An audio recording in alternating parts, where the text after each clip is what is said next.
جمال الوجود بذكر الإله، وتصفو الحياة بنور هدى.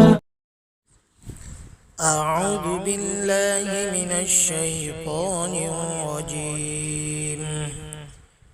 بسم الله الرحمن الرحيم.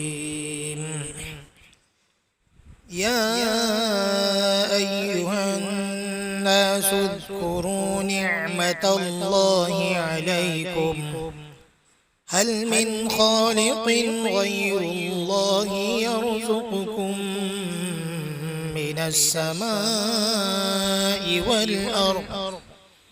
لا إله إلا هو فأنا تؤفكون.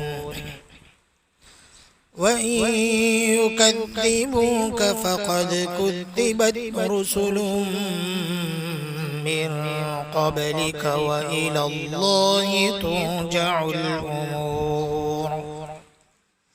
يا أيها الناس إن وعد الله حق، فلا تغرنكم الحياة الدنيا ولا يغرنكم بالله الغرور.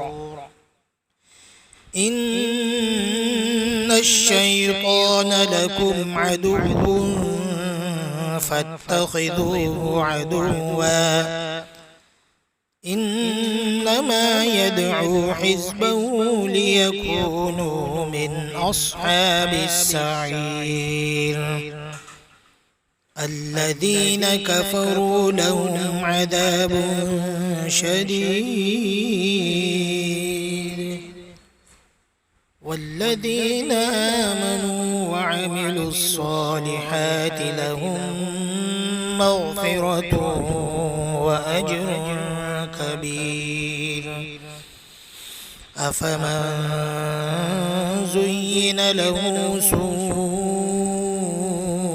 عمله فرآه حسنا، فإن الله يضل من يشاء ويهدي من يشاء، فلا تذهب نفسك عليهم حسرات، إن الله عليم بما يصنعون.